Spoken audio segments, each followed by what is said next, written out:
snow that sweeps Glencoe and covers the grave O'Donnell.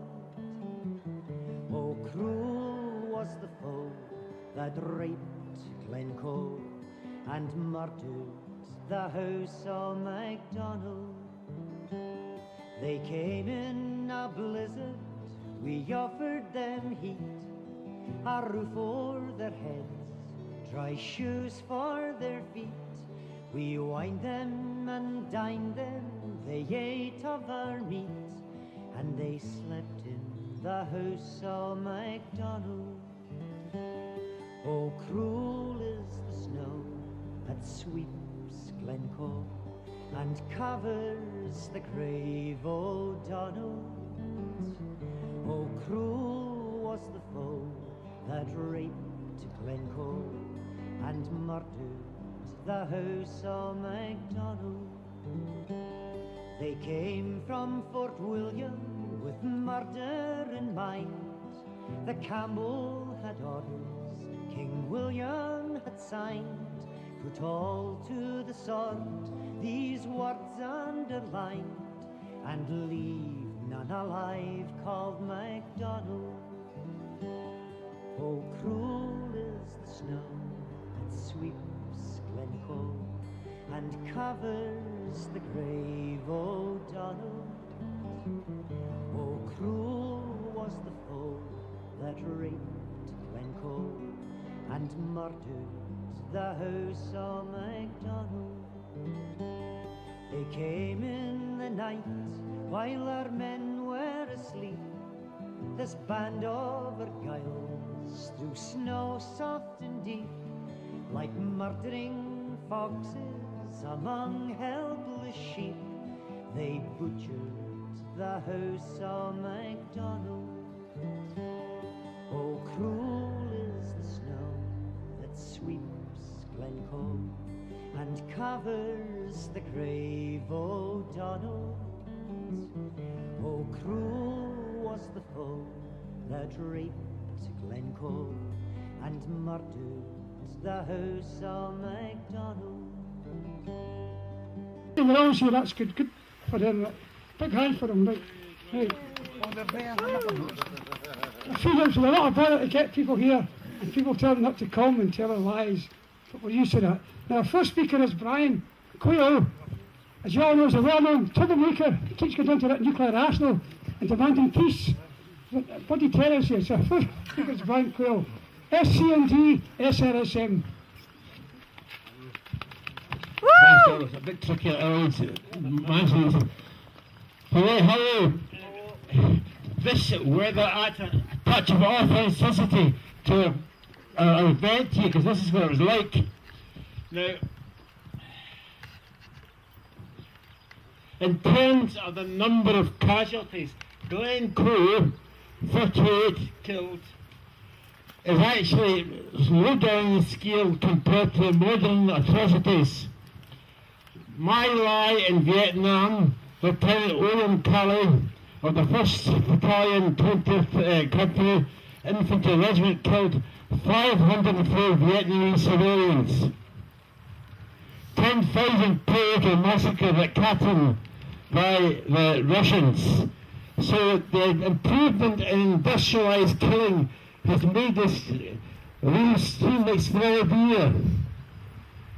But these events are atrocities because they ignore the distinction between civilians, non-combatants and the military.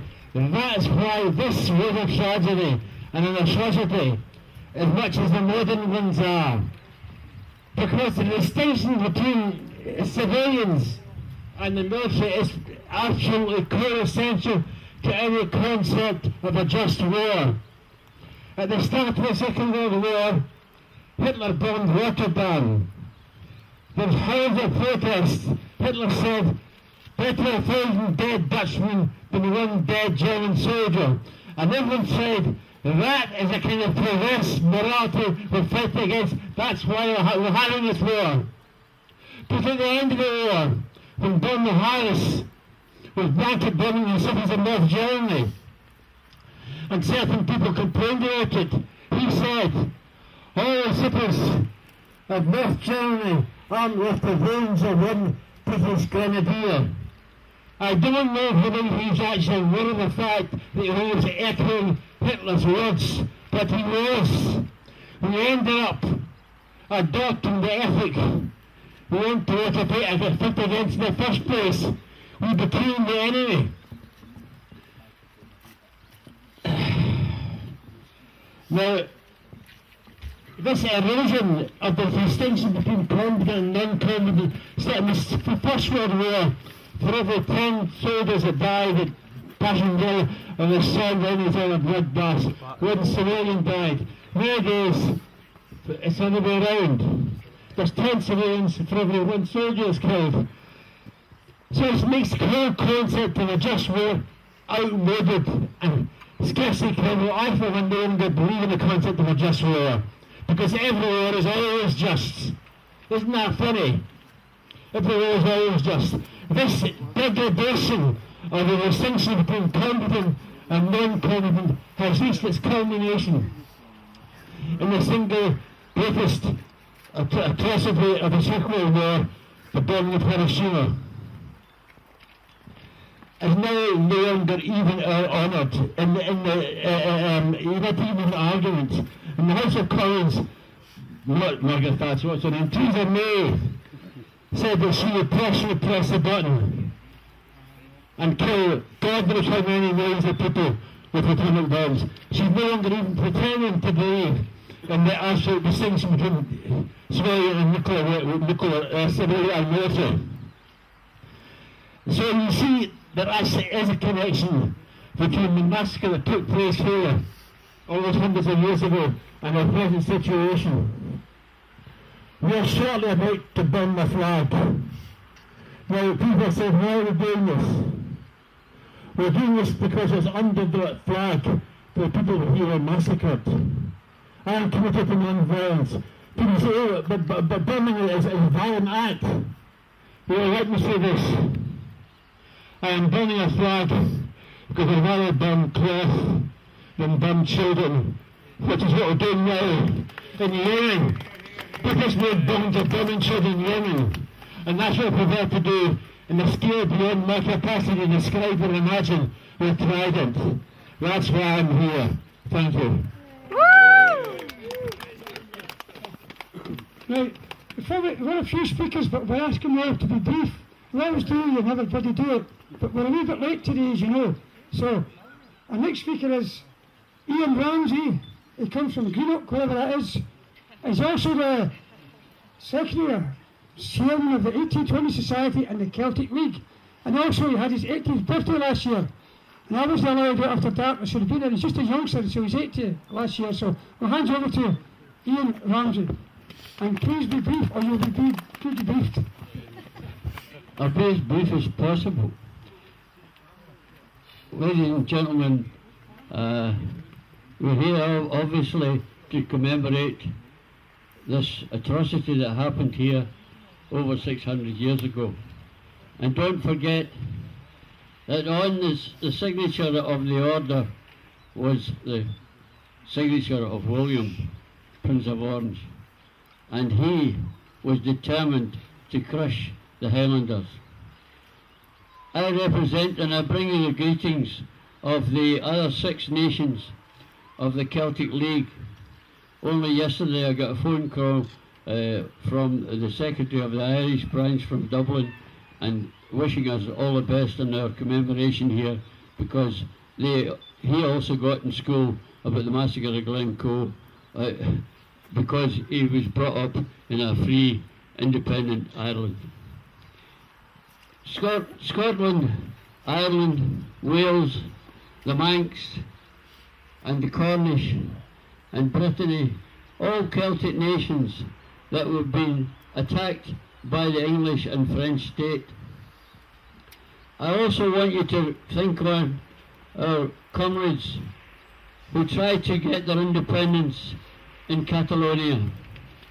This was an atrocity carried out by the Spanish government, and some of our comrades there the nationalists are languishing in French and Spanish jails. And it's also pointed out one good thing about this: they crushed the Catalan nationalists, but they'll never crush the ideal of freedom of Catalonia from Spain. Let us think of those comrades, and let us send our support as much as we can to nationalists throughout the world who are struggling against imperialism.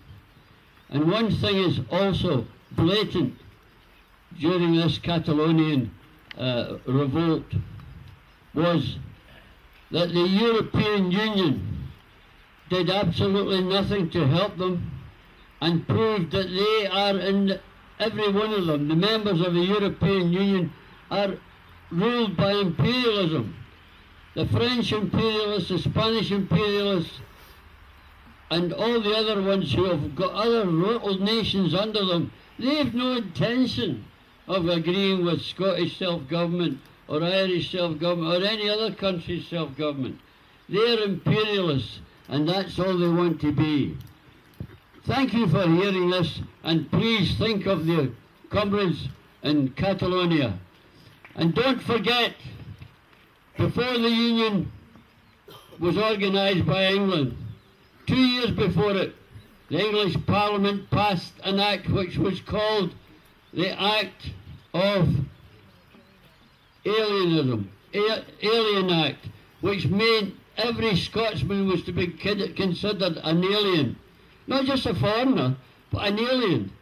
So how could a country that had that attitude, and all its people have that attitude, then 2 years later say, oh, let's be big buddies and have a union? It wasn't a union, it was an annexation. There was nothing union about it. So let's remember how we are the aliens. There still is their attitude to this day. But the ones that were exempt from being called aliens were the Scots that were already in England. In other words, the ones that were taking the bribery and corruption at the time. They were taking the 30 pieces of silver. Or was it 40 pieces of silver? That's what they've been doing for hundreds of years. Let's struggle towards freedom. And thank you for those listening. Thank you.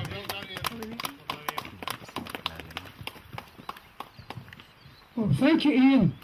And as far as aliens go, the only aliens here are the people from Coatbridge.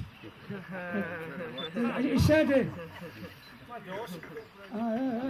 what's wrong with Coatbridge? There's something in the water, isn't it? But he said about the Catalonians, they can maybe take their parliament, but they can't take their spirit. Oh, here, sorry. But, they can take our drummers, they can take our pipers, and even London or Bushwick, but they'll never ever take our whiskey. Next speaker is Sean Clerkin. He's always controversial. He's from Scottish Resistance, and a brew always complaints. You name it, he's there.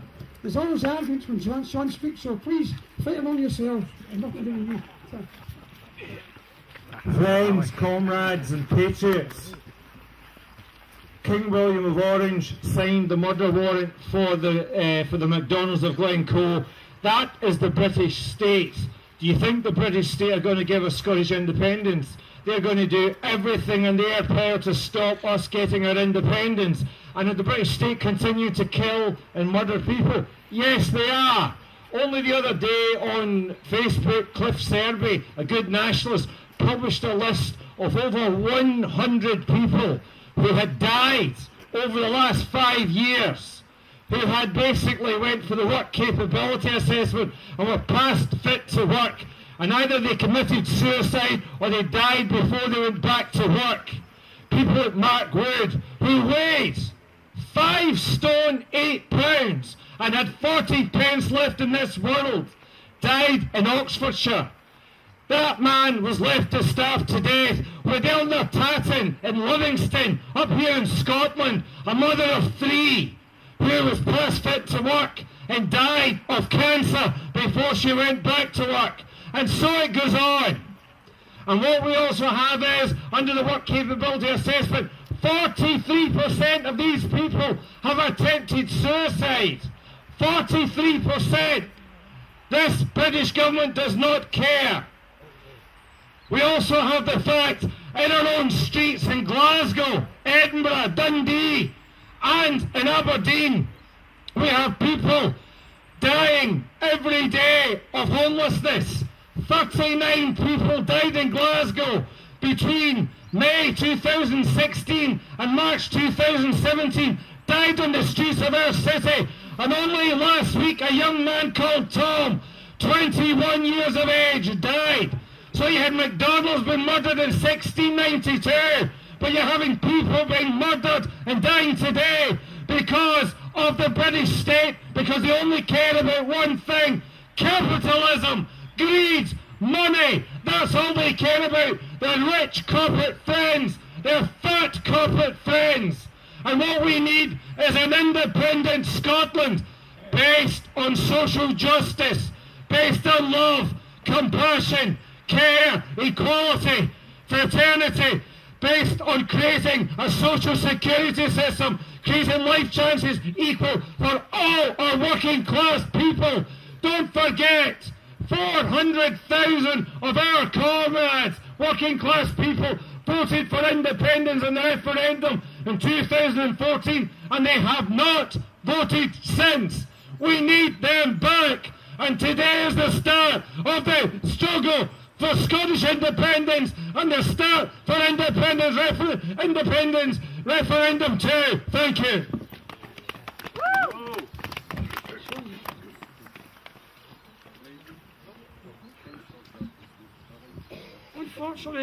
Unfortunately, Sean doesn't take a whiskey.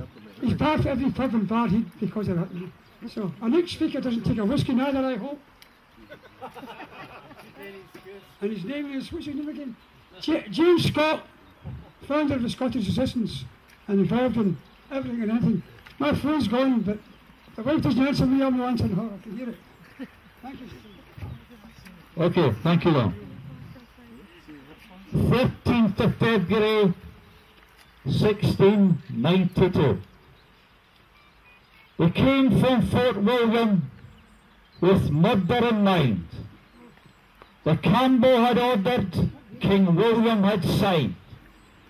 Put all to the sword, these words underlined, and leave none alive called MacDonald.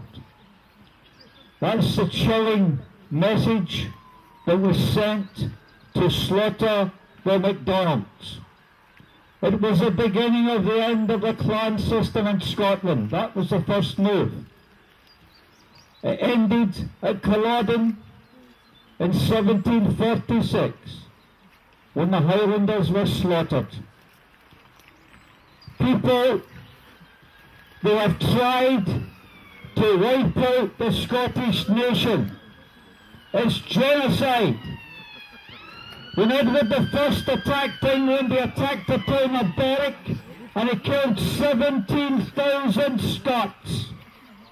At Flodden, they killed 10,000 Scots. They cleared their highlands to make way for sheep. Every patriot they could find was hung, drawn and quartered. It wasn't just William Wallace. The brothers of Robert Bruce were hung, drawn and quartered. The brother of William Wallace was hung, drawn and quartered. We must get the history of our people told to every person in Scotland. They've tried to wipe us out, but we're still here. We will never give up the fight for Scotland's freedom. Never! Thank you very much. Thank you, James. And he doesn't take a whiskey neither. James and Sean for being brief. That's a first. Now, Sean was at a meeting yesterday of all yes people. He stood up and complained. There's no female speakers here. After that, they're up there all night and they wouldn't shut up, you know. And that, very sexist and modern and human now. The next speaker's a woman, for Greenock. Somebody's got to come for Greenock. And her name is Catriona. Oh, that's a lovely name. Catriona Stevenson. So the next speaker is Catriona. Yeah, I'll be very brief. So that is my wee granda, Ian Ramsey. So he taught me pretty much everything I know. So I thought I'd just introduce myself. I started something called the Scottish History Police. As a tour guide, I go all over Scotland and I find indiscrepancies everywhere about our history. There's one just on the plaque over here with the William of Orange as William III. That to me is one of the biggest disgraces that's here by this monument, because his name and his real title at that point in time was William II. In our history, we get taught an anglicised version of everything we know. We get taught that the Highland clearances were not, these people wanted to go away. We get taught that the MacDonalds, that it was the Campbells against MacDonalds, when we know that the Campbells had a knife at their back as well when they did it. If you read the form, the letter that was sent, the note that was sent to Robert Campbell, who committed the atrocity here, it was basically, if you don't do it, you're going to have the same problem. And that, at the end of the day, is what is represented here. Instead of fighting the powers that be, which was William of Orange and the English state, because it was the English state at that point, we sit and fight amongst ourselves. Campbell, MacDonald. Still to this day, you've got pubs around saying no Campbells allowed. I mean, I'm pretty much with that sentiment myself, but it's just one of those things that we have. And instead of sitting there and looking at the real powers that be, we fight amongst ourselves. And we need to start learning about our own history and learn about who played us off against each other. From the time that this happened, it was the same government, the same religion who signed off the death warrant here that signed off the death warrant of the Covenanters a couple of years before that. But people don't know that. They think this is a religious war. It was Catholic and Protestant, and it wasn't. It was the English state at every single point trying to subjugate the Scots, because they needed our presence, they needed our soldiers to fight their new wars in the new world.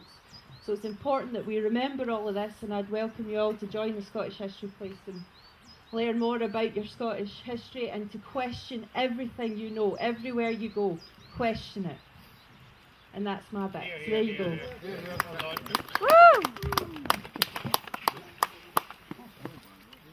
Well, at least she's having a wee drama anyway. She said she tried to correct Scottish history. Not easy. 99% of the press are anti, and so is the BBC and everything else, you know. For the last 15 years of my working life, I was teaching history in a place like Brighton. And I used to get the Grand Wizard up in the delegation, I said King Billy the Hump, and he was gay, he's a black horse, you know. So teaching Scottish history is not easy in Scottish schools. They also had a special branch and look at the Wayne's Jotters to say what I was telling them, you know. I'm not going to tell you what I was telling them. But I thank the speaker anyway. And you'll notice she said that her grandfather there taught her everything she knows. My grandfather taught me everything he knows, and still I know nothing. You know. He was killed in the First World War, so I never knew him. But my father was in the Royal Navy in the Second World War, you know, and he wasn't too happy about it, you know, because some of the people above him would rather have fought them, like we all have. So anyway, our next speaker, I think is the last, there's nobody else, is Alan Stewart, a good name. Now Alan, he's from Scotland, but he lives in Wakefield, and it's Yorkshire. And I keep telling him to it's a place for the criminally insane. There's a big prison there, you know. And he's not out for the day, he said. But he's going to come back to Scotland soon and take over the organiser. And if I'm still alive or dead or whatever, good luck to him. You know. So that's Alan Stewart, and that's his good missus. Where is it? Karen? She's from Yorkshire as well. So, without further ado, Alan Stewart, please. And we don't need to ask Alan to be brief. He's our last speaker, and we're all in a hurry to get back to the pub. Cheers. Yeah, I'll just mention obviously that criminal insane obviously in Wakefield, but we also remember that Frank Stagg died on hunger strike in Wakefield, and there is still a commemoration for Frank Stagg each year, so let's remember a great Irish freedom fighter that died in Wakefield prison. I just want to make a few remarks. The great historian John Preble writes that the events that took place here at Glencoe can only be understood with the knowledge of the Highlanders' resistance to an alien London government. Many Highland clans were regarded as an obstacle to complete political union between England and Scotland. The Secretary of State for Scotland, Sir John Dalrymple, Master of Stair, was a rabid unionist, a man who hated the MacDonalds. The chief of the Glencoe MacDonalds had been late in reaching Inverary to register an oath of loyalty. He had been given the wrong directions and the weather was bad. Yet Dalrymple saw this as an opportunity to make an example of the MacDonalds, a relatively small clan, in order to terrorise the rest. The MacDonalds were to be butchered for the cause of the Union. And in doing so, he was to continue with the policy of divide and rule, to try to play on any residual enmities between the Campbells and MacDonalds. Dalrymple's orders were clear. I hope the soldiers will not trouble with the government with prisoners, he said, and King William gave them the go-ahead. Sure enough, on February the 13th, 1692, the men of the Argyll Regiment, who'd been billeted with the MacDonalds, turned on their hosts. The regiment weren't only Campbells, and only a few were professional soldiers. And the captain of the troop, Robert Campbell of Glenloyne, was a shambles of a man, a drunkard, a man who had only taken on an army commission to clear gambling debts. He'd only been given the order the night before by Major Robert Duncanson, billeted at Ballacoolish House. In the massacre, 38 were killed. Many died in wintry hideouts. But some soldiers, disgusted by their orders, alerted MacDonald families. In doing so, they risked possible execution for treason. So let's be clear. The massacre that happened here was government policy. It was conceived of by a die-hard Unionist Secretary of State. It was approved by King William of Orange, and it was carried out by a regiment of the British Army. William, who personally signed the orders, established a parliamentary commission. Now, after Bloody Sunday, we had the Widgery Report. This was the Widgery Report of its day. It was a whitewash. Those responsible for the murders were pardoned by William. One became a colonel, another a knight, the third a peer, the fourth an earl. What happened here was not a clan feud. That is a lie, a convenient lie for Unionists. What happened here was state-sanctioned murder, murder to soften Scotland up for an act of union. But our presence here today, more than 300 years on, shows that many of us will never accept the act of union. We reject sectarianism, we reject London rule, and we will continue to fight for an independent Scotland, one based on economic and social justice for all. Thank you very much. Thank you very much, Alan. Alan spoke about the myth of Campbell's, MacDonalds. The Brits are always trying to divide us, you know, Campbell's against MacDonalds. There's only 8 Campbells there, actually, and they warned the people. But there's no time for that just now. I've just had a phone call from White Rose, the group. They're down there now, and they think we're late, but they're early. We're late. We're not late. Anyway, but that's the divide us. It's Highlander against Lowlander, East against West, Catholic against Protestant. I was talking about that yesterday. There's a wee football match on, and Patrick Thistle was playing some wee team for East End. The Thistle, you'll notice, had red and yellow colours, Catalans, the rampant lion, you know. I don't know who won, I've got a name of them, but we're not going to be divided over nonsense like that, you know. Unless you're a Rangers fan. So we'll leave it at that right there. No more divisions. Somebody want to speak? Oh, now we've got a flautist, you know what that is, from Court Bridge, talking about dividing people, you know. So, is a flautist going to play? Are you coming up here? Ah, come on up. Yeah, welcome. Before she plays, right, we're going to march back to the bus and get down there as quick as we can. And we normally, and we'll do that, I'll do what you played, right. Now we normally stop in our lay-by, a few behind us, to the Henderson stone. Now the Hendersons were here before the MacDonalds. It's Robert the Bruce put MacDonalds up here. It's a civil war going on here. And but the Hendersons didn't mind because the MacDonalds were good coup thieves and they were getting a share with good protection. And he became the right-hand man of the chief, you know, the bards and all that stuff, right down. But they always gathered up East End before they went to war or before they stole coups. But we haven't time to do that today, you know. Today, we'll try and keep you warm, but it's hard. Certain things don't burn. And what's your name? Clodagh. That's good. Clodagh from Coatbridge. Not another one. Clodagh from Coatbridge will now play a tune on behalf of the band with no drums. Thank you very much, Clodagh.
How's that for security? That's brilliant.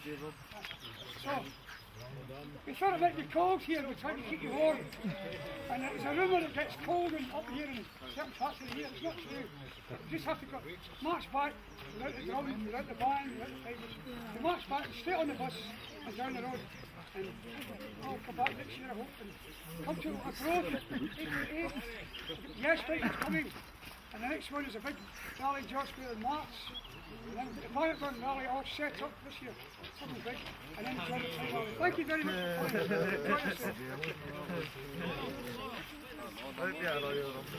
coming.